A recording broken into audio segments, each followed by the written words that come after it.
Toute l'actualité politique et parlementaire, c'est le journal de 19 h sur Public Sénat. Bonsoir à tous. Voici les titres de ce jeudi 27 janvier. Manifestation et répression en Égypte où vient de rentrer l'opposant Mohamed El Baradei pour participer, dit-il, à la protestation de la jeunesse pour les libertés. L'Égypte est-elle la Tunisie? Nous poserons la question dans ce journal à notre invité Dominique Baudis, le président de l'Institut du monde arabe. J'y suis, j'y reste, affirme Bernard Thibault, qui se dit victime d'une tentative de déstabilisation. Le leader de la CGT, contesté de l'intérieur, était donné partant avant la fin de l'année. Les médecins du travail se disent eux aussi exposés à un conflit d'intérêts avec la réforme débattue en ce moment au Sénat. Vont-ils devoir se soucier de la protection des employeurs avant celle des salariés? Eh bien, nous ouvrirons le débat tout à l'heure avec nos invités. Le désarroi et la colère donc s'expriment de plus belle en Égypte. Les jeunes sont nombreux dans les cortèges, inspirés par l'exemple tunisien, mais un 7e mort est à déplorer ce soir. Tam Tranui. 3e jour d'une contestation sans précédent en Égypte contre le régime d'Hosni Moubarak. Cet après-midi à Suez et à Ismaïlia, dans le nord-est du pays, des accrochages ont opposé plusieurs centaines de manifestants aux forces de l'ordre. À Suez, la foule a mis le feu à une caserne de pompiers. Face aux jets de pierre et aux cocktails Molotov, les forces de l'ordre ont eu recours aux tirs de gaz lacrymogène, aux canons à eau et aux balles de caoutchouc. Dans le nord du Sinaï, dans la localité de Cheikh Zouayed, un manifestant de 22 ans a été mortellement atteint d'une balle dans la tête. Cela porterait à 7 le nombre de morts, 5 manifestants et 2 policiers depuis le début des manifestations. Au moins 1000 personnes auraient été arrêtées depuis mardi. Fin de l'état d'urgence, réclame ce jeune manifestant couché sur le sol. Depuis son arrivée au pouvoir en 1981, Hosni Moubarak n'a pas levé l'état d'urgence. C'est l'une des principales revendications des manifestants. Les jeunes militants pro-démocratie, à l'origine des manifestations, ont appelé à de nouvelles mobilisations après les prières hebdomadaires de demain. Et nous sommes en ligne avec Marion Guénard qui se trouve à l'aéroport du Caire où est donc arrivé tout à l'heure l'opposant Mohamed El Baradei. Il se dit prêt à mener la transition politique. Marion, quelle est l'aura en Égypte du prix Nobel de la paix qui est l'ancien chef de l'Agence internationale de l'énergie atomique? On l'a vu arriver mais la foule n'était pas fournie. Il est presque arrivé dans la discrétion la plus totale. Oui, effectivement, il n'y avait pas beaucoup de sympathisants de Mohamed El Baradei, mais beaucoup de journalistes. Et vous l'avez dit, donc Mohamed El Baradei se pose en rassembleur, en président pour un intérim potentiel. Mais rien n'est moins sûr, Mohamed El Baradei est très connu à l'étranger. Mais en Égypte, il compte 150 000 sympathisants déclarés sur Internet, ce qui est peu. Après son mandat à la tête de l'Agence internationale de l'énergie atomique, il est revenu en Égypte en février dernier pour promouvoir le changement. Il a alors suscité beaucoup d'espoir, mais il est également très contesté. Beaucoup d'Égyptiens le considèrent davantage comme un défenseur des intérêts américains que comme un président potentiel. Il n'est donc pas certain qu'il rassemble les foules demain, à l'exception bien sûr de ses sympathisants. Et on ne sait pas s'il peut politiquement peser sur la situation. Peut-être, mais en tout cas certainement pas autant que les frères musulmans qui ont annoncé aujourd'hui qu'ils participeraient à la manifestation. Jusqu'à présent, la confrérie s'était tenue officiellement à l'égard des rassemblements, peut-être parce qu'elle ne croyait pas au succès du mouvement et peut-être aussi par peur des répressions policières. Parce que les frères musulmans sont la bête noire des autorités. Ils ont une influence considérable dans la société égyptienne. La confrérie est ramifiée, très bien implantée dans les milieux populaires, notamment grâce à leur action sociale. Ils sont capables de faire descendre dans la rue un très grand nombre d'Égyptiens, ce qui pourrait donner une ampleur nouvelle, une ampleur considérable au mouvement, bien plus que l'arrivée de Mohamed El Baradei en Égypte. Merci beaucoup Marion Guénard. J'ajoute que c'est à Suez, la grande cité portuaire, que les manifestations ont été les plus fortes aujourd'hui et la ville ce soir ressemble à un champ de bataille avec après des heurts très violents avec les forces de l'ordre. L'exemple égyptien et tunisien inspire les opposants au président Saleh au Yémen, au pouvoir depuis 32 ans. Ils étaient des milliers aujourd'hui à manifester à Sanaa. Et puis le bras de fer se poursuit en Tunisie contre le gouvernement provisoire. Le remaniement attendu qui doit faire disparaître des ministres hérités du régime de Ben Ali fait toujours l'objet de difficiles tractations. Un premier départ ce soir, celui du ministre des Affaires étrangères, Kamel Morjane. Non au vol de la révolution, ont scandé aujourd'hui les manifestants à Sidi Bouzid, là où tout a commencé. À Tunis, le siège des bureaux du Premier ministre s'est poursuivi sur l'esplanade de la Casbah. Je vous le rappelle, Dominique Baudis, le président de l'Institut du monde arabe, nous livrera son sentiment sur cette révolte qui gagne de nombreux pays arabes. Inquiétude sur la santé de Nelson Mandela, 92 ans. L'ancien président d'Afrique du Sud a été hospitalisé depuis 24 heures maintenant et tout peut arriver, a commenté son ami Desmond Tutu. Branle-bas de combat aujourd'hui à la CGT après les informations faisant état de la volonté de départ de Bernard Thibault. Ce dernier rejette l'idée d'un abandon de poste pour lassitude malgré la vie dure qui est la sienne à la tête de la centrale syndicale. Jérôme Rabier. Un démenti clair de Bernard Thibault, mais des questions qui demeurent au sein de la centrale syndicale. Alors que le secrétaire général parle dans un communiqué de tentative de déstabilisation, qui peut avoir intérêt à mener une telle opération? Effectivement, on peut se demander quel intérêt y a-t-il eu à annoncer une telle chose qui aujourd'hui n'est pas caractérisée, n'est pas vraie. Et deuxièmement, effectivement, l'exploitation qu'en a fait le quotidien, voilà, les choses ne sont pas innocentes. Sous couvert d'anonymat, un membre du bureau du syndicat confirme pourtant aujourd'hui les informations du Parisien. Il y a bien eu un débat fin décembre sur l'opportunité d'organiser une succession avant 2012. Une question légitime alors que Bernard Thibault doit faire face à des contestations internes. Son échec sur le conflit des retraites lui est reproché et l'aile gauche de l'organisation critique les positions réformistes du syndicat. C'est dans ce contexte que sa succession est ouverte. La difficulté à l'heure actuelle pour la CGT, et pour son secrétaire général, c'est de trouver quelqu'un qui ait le bon profil et qui en même temps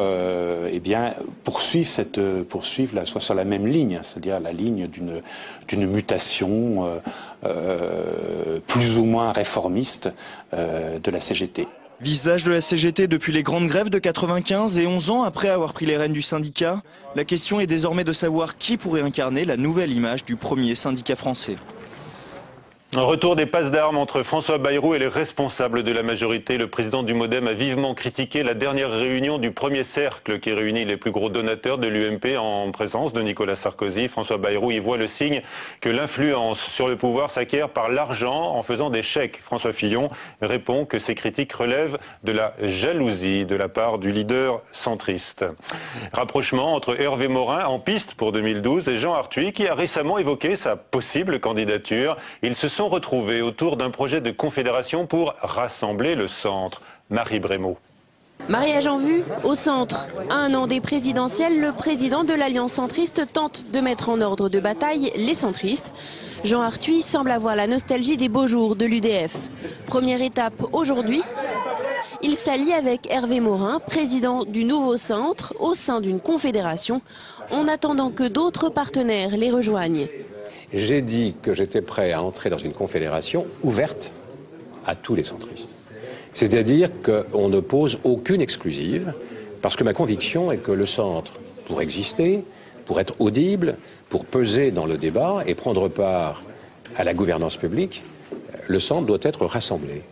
Et donc il n'a pas les moyens de laisser au bord du chemin une partie de ses forces. Ne pas laisser sur le bas-côté François Bayrou ou même Jean-Louis Borloo, le sénateur a posé ses conditions à l'ancien ministre de la Défense. Mais visiblement les termes du contrat sont peu contraignants.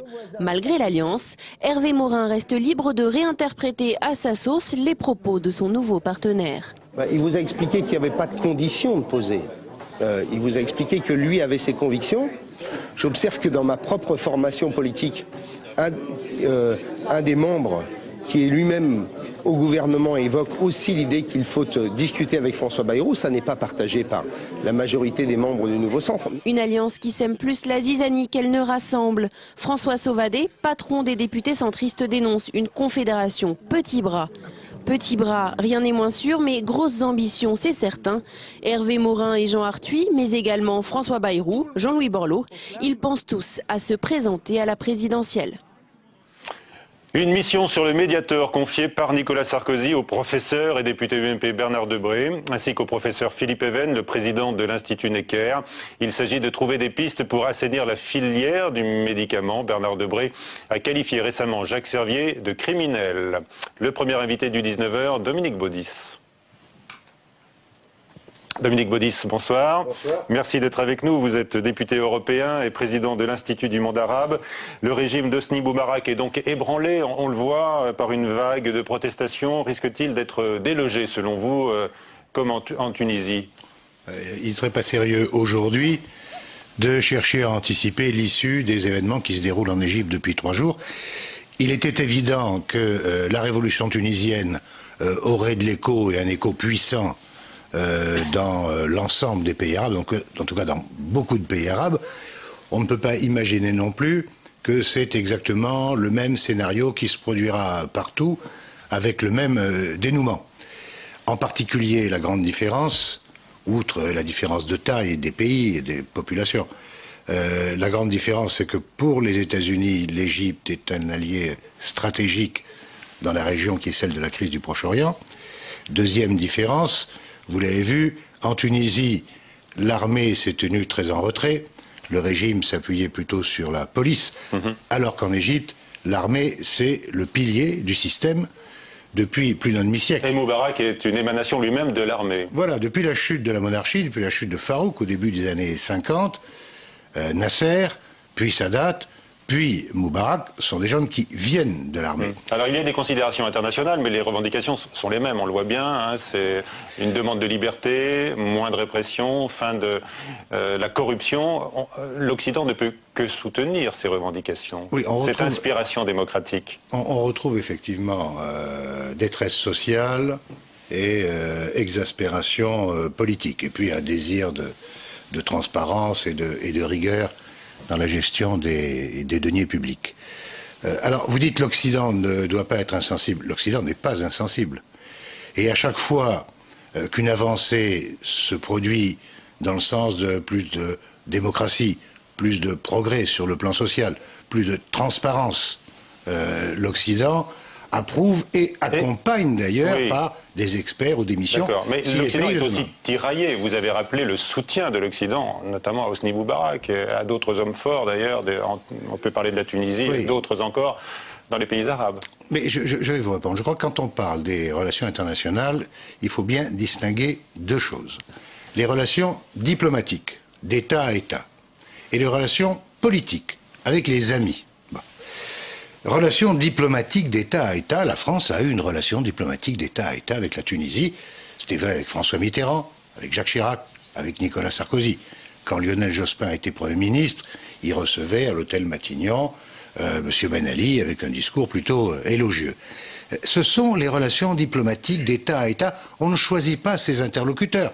L'autre jour, le président Moubarak recevait le président Hu Jintao, le président Obama, recevait le président Hu Jintao. Obama, prix Nobel de la paix, n'a pas prononcé le nom du Chinois, prix Nobel de la paix, qui est en prison en Chine. Bon, on ne choisit pas toujours, mais on choisit même jamais ses interlocuteurs. Est-ce que les manifestants, quand même... attendez, alors je termine. Autre chose. Les relations politiques. Alors ça, on n'est pas obligé d'en avoir. Il y avait la Tunisie du président, de l'ancien président Ben Ali, c'est l'État. Et puis il y avait le système du RCD. Voilà. Et le système du RCD, c'était l'instrument de la dictature. Pas de honte de l'Occident pour la mansuétude de toutes ces dernières années pour vous? Qui avait des relations privilégiées avec le RCD? Qui était le parti frère du RCD en France? On sait que... savez. Oui, bien sûr, vous allez parler des socialistes. Le Parti socialiste. Oui. Le RCD... Ou plutôt de l'international socialiste. Exactement. Appartenait à l'international socialiste. Et ils ont été exclus à peine la semaine dernière, après le départ de Ben Ali. Ce qui signifie que quand le RCD de Ben Ali organisait un congrès à Tunis, une délégation du Parti socialiste français et d'autres partis européens venaient applaudir le discours de M. Ben Ali. Et une délégation du RCD venait assister en France au congrès du Parti socialiste. Ça, effectivement, je pense qu'il faut être maintenant beaucoup plus rigoureux sur ce type de relation, de parti à parti. Alors, je pourrais Quand vous il parler, s'agit bien des sûr, États, on ne choisit pas les interlocuteurs. Je pourrais vous interlocuteurs. parler de Michel Alliot-Marie, qui avait quand même proposé l'appui sécuritaire de la France aux dernières heures du régime de Ben Ali. Est-ce qu'il n'y a pas un sentiment de honte quand même qui doit toucher, gagner aujourd'hui l'Occident? Vous transformez la phrase, vous dites premier un appui militaire. Sécuritaire. Michel Alliot-Marie a prononcé une phrase qui a donné lieu à polémique parce qu'elle a été mal interprétée. Michel Alliot-Marie, qui connaît bien la Tunisie, était scandalisé de voir le nombre de morts qui s'allongeait sans cesse. D'accord, elle s'est bien expliquée là-dessus. Oui. Elle dit en France, on a eu des manifestations, elles ont été contenues, mais elles n'ont pas été réprimées dans le sang. Donc on doit pouvoir contenir une manifestation sans l'écraser dans le sang. Alors, on parle de l'Égypte, Dominique Baudis, de la Tunisie, mais il y a également le Yémen, il y a l'Algérie, il y a la Jordanie, où le roi annonce des réformes imminentes à la veille d'une nouvelle manifestation.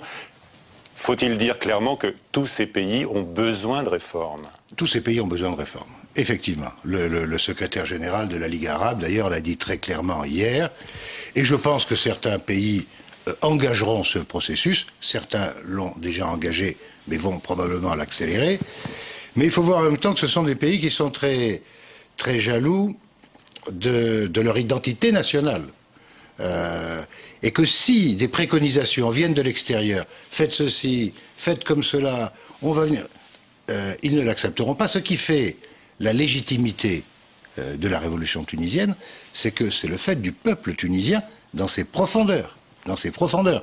Ce qui fait la légitimité de ce qu'on voit dans les rues de certaines capitales arabes aujourd'hui, c'est que c'est vraiment la population. Il n'y a pas de leader, il n'y a pas de chef, il n'y a pas d'organisation et il n'y a pas d'influence étrangère. Vous vous réjouissez de tout ce qui se passe en ce moment? Oui, parce que là, ce sont les peuples qui se prennent en main. Quand on veut, nous, occidentaux, estimant être les meilleurs du monde, expliquer aux pays arabes comment ils doivent se gouverner, quand on leur dit qu'il faut renverser le tyran, on a fait l'expérience avec Saddam Hussein. On a dit il faut renverser le tyran, les Irakiens ne l'ont pas renversé. On a dit on va faire un embargo, les Irakiens ont souffert de l'embargo, pas Saddam Hussein. Et au bout de 13 années d'embargo, on a dit eh bien, ce sera la guerre. Et l'Irak est en guerre civile depuis 10 ans. Je suis sûr d'une chose, voyez-vous, c'est que Ben Ali ne sera jamais en Tunisie dans l'avenir considéré comme un héros ou comme un grand personnage, parce que ce sont les Tunisiens eux-mêmes qui l'ont chassé. Alors que vous le savez bien, Saddam Hussein, en Irak, par une partie importante de la population, est considéré comme un héros parce que ce sont les Américains qui l'ont chassé. Il y a un protecteur, notamment pour les chrétiens qui avaient la vie plus douce avant. Alors, effectivement, la situation, on ne peut pas regretter un régime comme celui de Saddam, mais son renversement a donné lieu à une situation qui est loin d'être Dernière question, satisfaisante. Dominique Baudis, en tant que président de l'Institut du monde arabe, est-ce que vous êtes gêné, je ne sais pas, par certains partenariats avec des pays arabes? Non, on n'est pas votre gêné. activité à Paris. C'est une décision qui a été prise il y a maintenant une trentaine d'années. Tous les présidents français, tous les gouvernements français de droite et de gauche ont sauvegardé cette institution qui a été créée par les États. Donc on ne choisit pas les ambassadeurs et les gouvernements des États qui participent à l'Institut du monde arabe.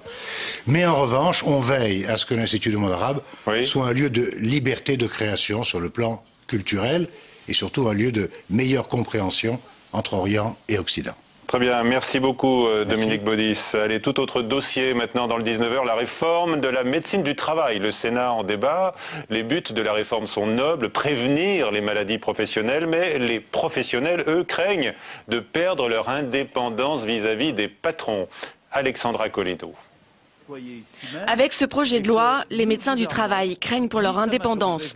Ils ont peur d'être subordonnés à leurs employeurs, peur aussi de ne plus pouvoir travailler dans le respect des règles déontologiques. Cet après-midi, le ministre du Travail, Xavier Bertrand, a tenté de les rassurer. Pas une seule disposition du texte dont nous débattons aujourd'hui ne remet en cause l'indépendance du médecin.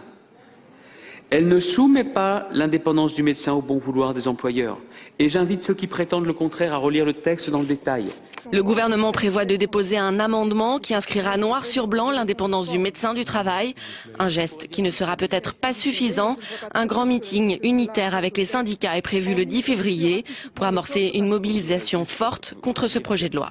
la loi portant réforme. Avec nous, Jean-Marie Wallerenberg, bonsoir. Vous êtes Bonsoir. sénateur centriste du Pas-de-Calais et vice-président de la Commission des Affaires sociales. Et Bernard Salingro, médecin du travail. Vous êtes fondateur de l'Observatoire du stress, Oui, de la tout à fait. CGC. Alors, le but de cette réforme, d'abord, est-ce que vous pouvez nous le résumer, nous le rappeler en un mot, monsieur le sénateur? Écoutez, devant une crise, on peut le dire, de la médecine du travail, qu'on a vu notamment se manifester au moment de l'amiante, du drame de l'amiante, il fallait un texte, une assise beaucoup plus forte, qui soit juridique, pour défendre la médecine du travail, qui, vous le savez, résulte des lois de 46, de la libération, autrement dit. Donc il fallait renforcer.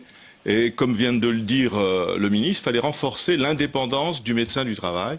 Et je pense que le texte que nous avons repris avec l'Union centriste, qui était le texte qui a été voté par la CMP lors de la loi sur les retraites, par la commission mixte paritaire, est un texte qui certes présente peut-être encore des améliorations possibles, et c'est le rôle du débat que nous avons en ce moment, et on aura certainement l'occasion d'en parler. Néanmoins, il assure cette assise juridique, et c'est-à-dire qu'il renforce le rôle. Alors, un renforcement. Bernard Salingro, est-ce que c'est votre vision des choses? Si vous voulez, la médecine du travail, elle n'a pas été créée en 46.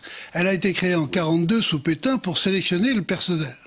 En 46, elle a été réformée dans le cadre de la libération, non plus pour sélectionner, mais pour protéger le personnel. Et la mission a été confiée aux médecins avec contrôle de l'État, en laissant, et c'est l'erreur des députés de l'époque, les rênes aux employeurs.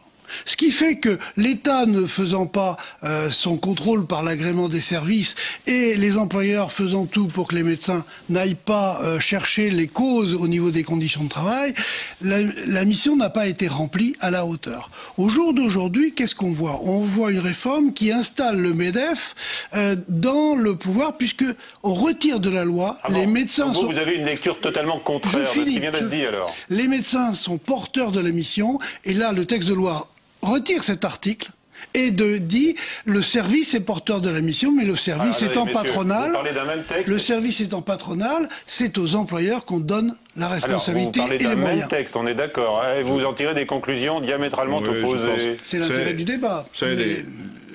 On vient de le vivre encore en séance, les querelles sont quand même en grande partie sémantiques, parce que je crois que le service de santé au travail, c'est une réalité.